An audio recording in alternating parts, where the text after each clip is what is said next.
안녕하세요. 제 소개를 먼저 하고 싶은데 살짝 부끄럽네요. 저는 20대 중반의 젊은 나이인데 혼전님순으로 결혼한 케이스입니다. 제가 즐겨보는 채널인데 20대가 사연을 보내본 적은 없어서 사실 많이 망설였어요. 좋은 시선이 없을 것 같아서요. 그렇지만 나이를 불문하고 엄마는 엄마인 거고 시집살이는 불변의 법칙이니까 한번 용기 내어 들려드리겠습니다. 남편과는 딱 20살에 만났어요. 20살 2월달에 지인 소개로 알게 되었는데 어찌나 개그 코드도 잘 맞고 통하는 게 많던지 금세 연인으로 발전했습니다. 서로의 대학교가 근처라서 저희는 각자 공부를 하고 따로 만나서 점심을 먹거나 저녁을 먹으며 데이트를 대신했어요. 과제가 많거나 공부를 해야 할 때는 함께 독서실을 다니며 공부를 했습니다. 사실 혼전 임신이라고 해서 곱게 보는 시선이 없다는 건 잘 알지만 임신을 하기 전까지만 해도 저희는 여느 대학생들과 다름없이 학업에 충실한 학생이었어요. 특히나 저도 남편도 술, 담배를 하지 않았고 굉장히 건전하게 데이트를 하는 편이었죠.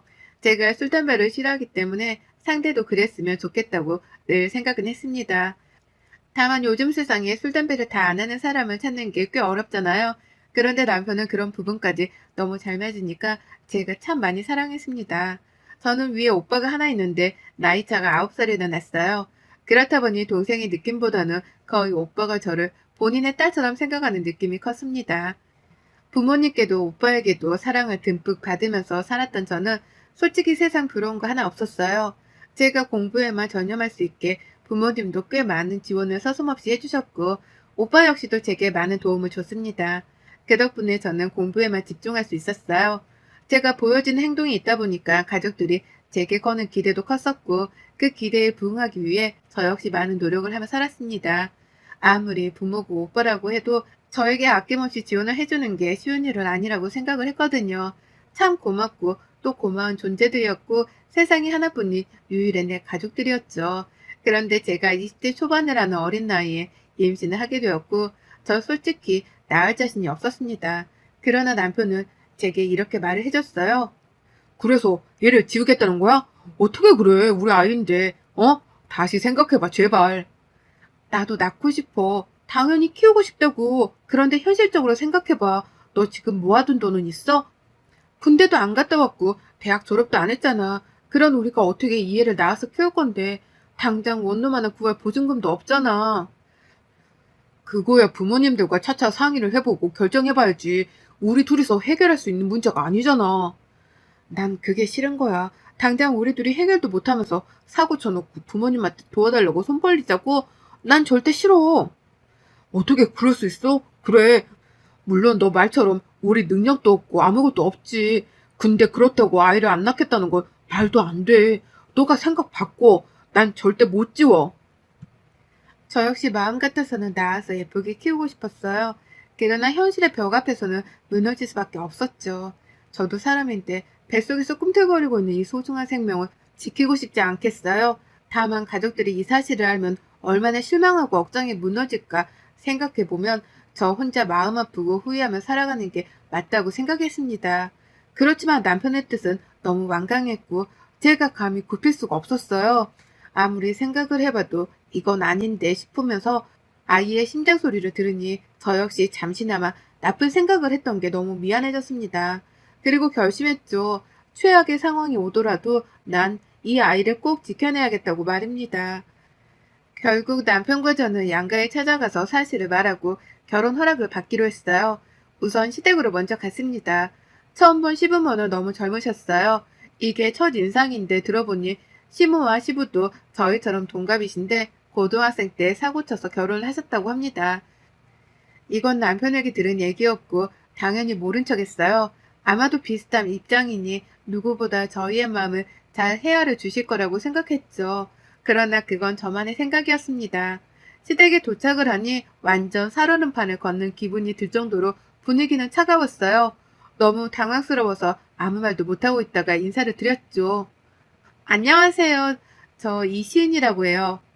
아유, 내가 못 살아, 정말. 너는 여자애가 대체 몸을 어떻게 간수하는 거냐? 피임이 중요하다는 걸 모르니? 어디서 천박하게 어린 계집애가 임신을 했다는 말을 해? 아, 너무 싫다, 정말. 엄마, 왜 말을 그렇게 해? 엄마는 더 어릴 때. 조용히 못해? 엄마가 지금 너랑 얘기하니? 얘랑 얘기하고 있지? 너 대답해봐. 너희 부모도 너가 이렇게 천박한 거 아시니? 모르시니? 집에서 호박씨 까고 있어서 모르시지? 부모님 번호 알려줘. 내가 직접 전화해서 말할 테니까. 네? 아, 저희가 오늘 저녁에 가서 말씀드릴 거거든요. 직접 말할 수 있게 기회를 주시겠어요? 네가 뭐라고 내가 기회까지 줘야 하는데? 난 싫은데 어쩌니? 네? 아, 이렇게 갑자기 전화로 말씀하시면 많이 놀라실 것 같아서요. 나는 안 놀랐겠어? 너 되게 이기적이다, 어? 시몬은 정말 그야말로 강력한 상대였습니다.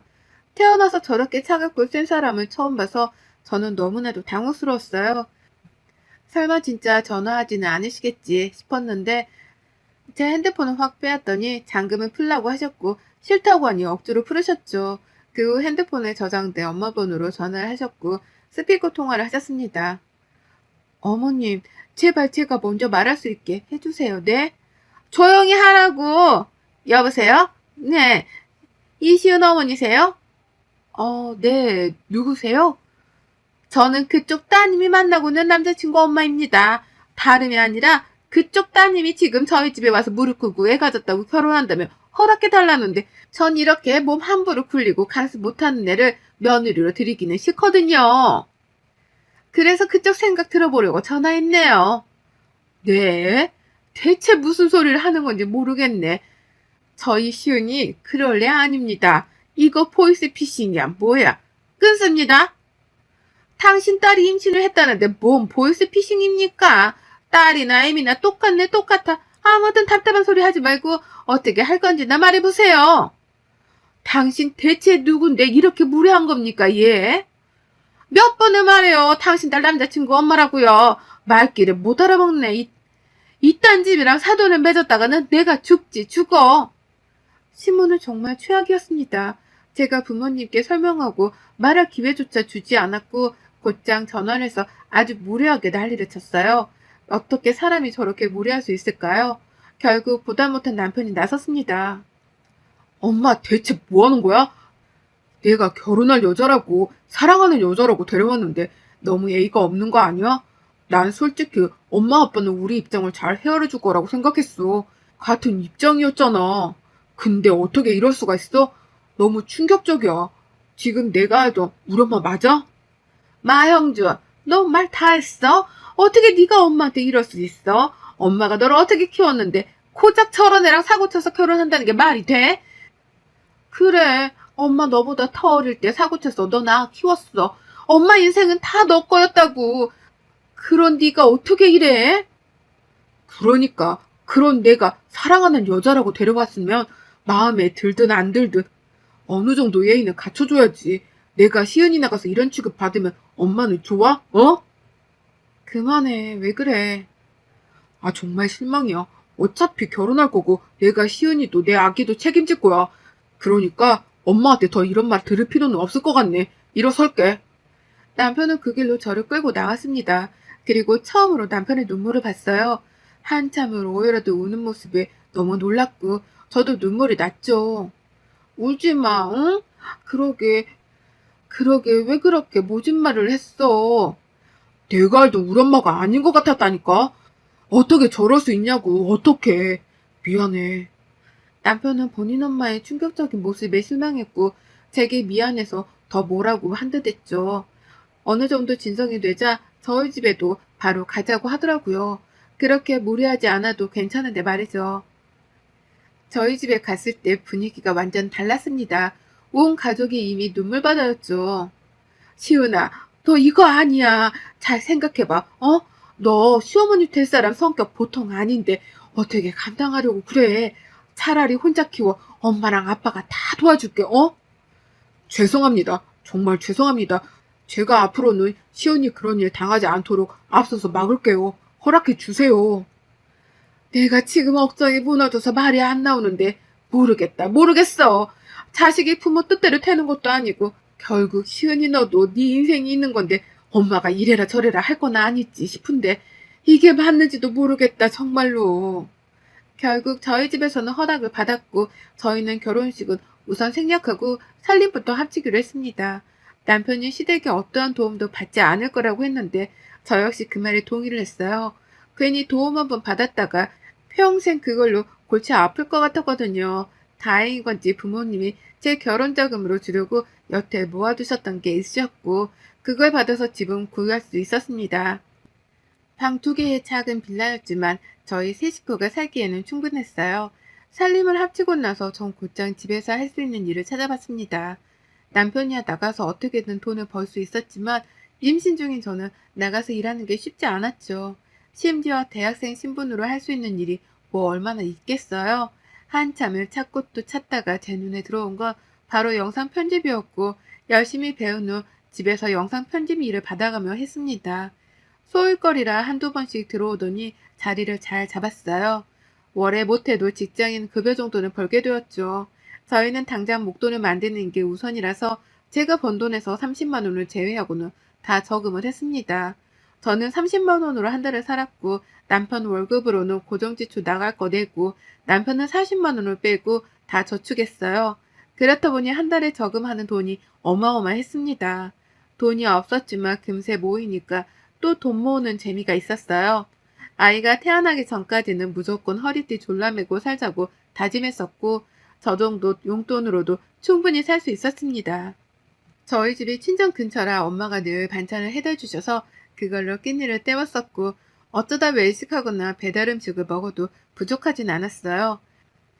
시작은 부모님 가슴에 대못 받고 한 결혼 생활이지만 꼭 현명하게 잘 살고 있다는 걸 보여드리고 싶었습니다.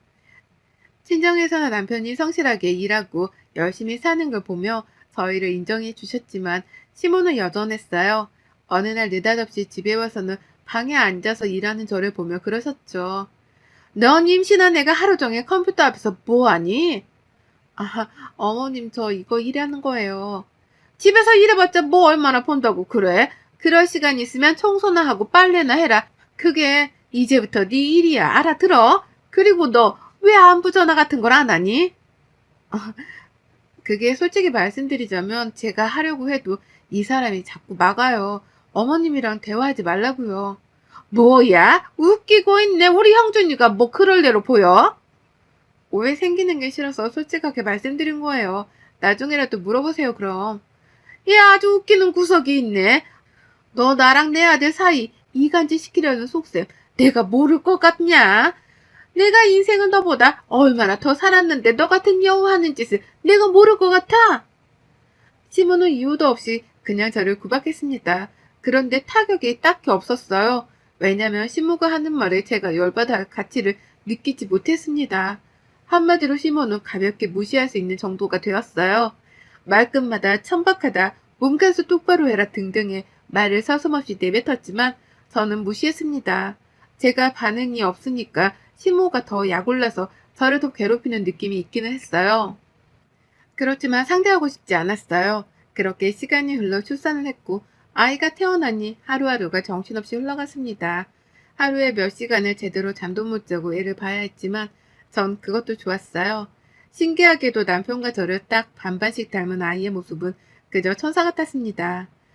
아이가 태어나고 제가 일할 시간이 많이 줄어들긴 했지만 그렇게 되면 모을 수 있는 돈이 적어진다는 생각에 저는 안 그래도 못 자는 잠을 더 줄이고 일과 육아 그리고 살림까지 뭐 하나 놓치지 않고 다 잡고 끌고 갔습니다. 그러던 어느 날 시모가 시댁으로 당장 오라는 연락을 했어요. 당연히 가기 싫었지만 어쩌다 한번 가는 시댁인데 거부할 수 없어서 애를 데리고 갔습니다. 근데 이날 제가 컨디션이 좋지 않아서 다음날 가겠다고 했는데 시모가 곧 죽어도 당장 오라고 하는 바람에 갔어요. 시댁에 도착을 했고 남편과 통화 중이었죠. 시모도 누군가랑 통화를 하고 있기에 이어폰을 낀 채 남편과 대화를 하고 있었습니다. 그런데 제가 통화 중이라는 걸 모르던 시모는 제게 막말을 퍼부었죠. 야, 너는 내가 오라고 해야 오니? 다른 집 며느리들은 알아서 딱 와가지고 어머님 하면서 아양도 부리는데 대체 너는 곰새끼도 아니고 왜 그러냐? 우리 형준이 꼬셔서 애가 질 때처럼 좀 해봐. 그럼 내가 널 미워하겠어? 키워라도 해주지. 발랑 까진 게 순수한 척하는 꼴도 보기 싫고 정말 너란 애 떠올리기만 해도 끔찍하게 싫어. 내가 내 아들을 어떻게 키웠는데 너까지 게 감히? 어머님 정말 왜 그러세요? 또 이러려고 여기까지 오라고 하신 거예요? 제가 오늘 컨디션 안 좋다고 말씀드렸는데. 네가 아픈 거랑 나랑 무슨 상관이냐? 내가 신경 써야 해? 알 바 아니지. 어머님, 정말 너무하신 거 아니에요? 놀랍게도 이후 기억이 없습니다. 제가 쓰러졌다고 해요. 그런데 여전히 통화 중이었고 시무가 혼자 말하는 걸 남편이 들었답니다. 어머, 얘 왜 이래? 야, 야, 정신 차려. 에이씨, 재수없게 여기서 쓰러지고 난리야. 머리부터 발끝까지 마음에 드는 구석이라고는 하나도 없다니까, 정말. 몸매도 별로고 성격도 별로고 얼굴도 별로인데 대체 형준이 이 자식이 이딴 어디가 좋다고 저러는 거야. 잠자리를 잘하나? 하긴 계집애가 앙큼한 구석이 있어서 뭐 그럴 수도 있겠네. 저는 눈 떠보니 병원이라 깜짝 놀랐는데 더 놀란 건 뛰어온 남편이 오자마자 시모에게 윽박 지르는 걸 보고 더 놀랐습니다. 무슨 상황인지를 저는 몰랐으니 말이죠. 엄마, 미쳤어, 정말? 어떻게 그런 말을 할 수가 있어? 나 시은이랑 통화 중이었어. 아까 시은이 쓰러졌을 때 엄마 혼자 한 말 내가 다 들었다고. 진짜 입에도 못 담겠는데 대체 그런 말을 어떻게 해? 그냥 우리한테 연락하지 마.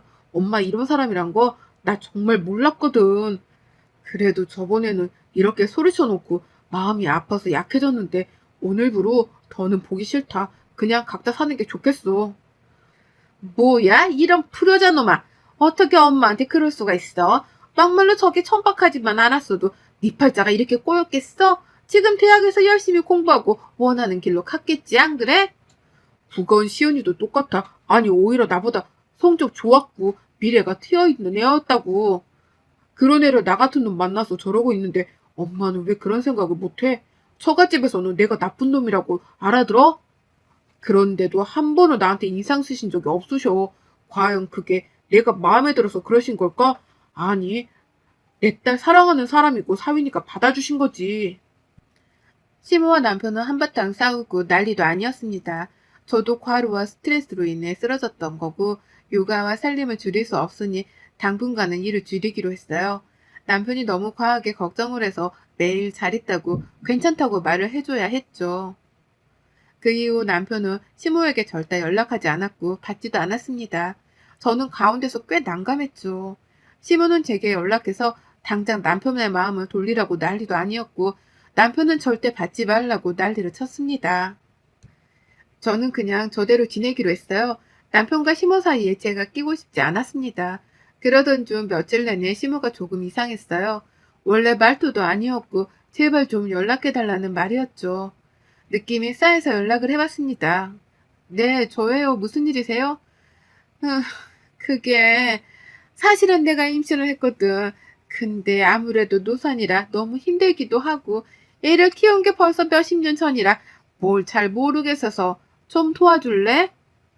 네? 누가 임신을 해요? 예, 누가 듣겠다. 좀 작게 말해라. 아무튼 형준이한테는 아직 말하지 말고 좀 도와줘. 너무 충격적인 얘기였죠. 물론 시모가 40대니 가능하긴 했겠지만 본인도 부끄러워 어쩔 줄 모르더군요. 근데 아무것도 모르겠다며 도와달라는 저 말에 제가 또 속았습니다. 좋은 마음으로 시댁에 갔는데 시모는 육아용품을 뭘 사야 하고 필요한지 알려달라고 했었는데 막상 가니 행동은 달랐어요.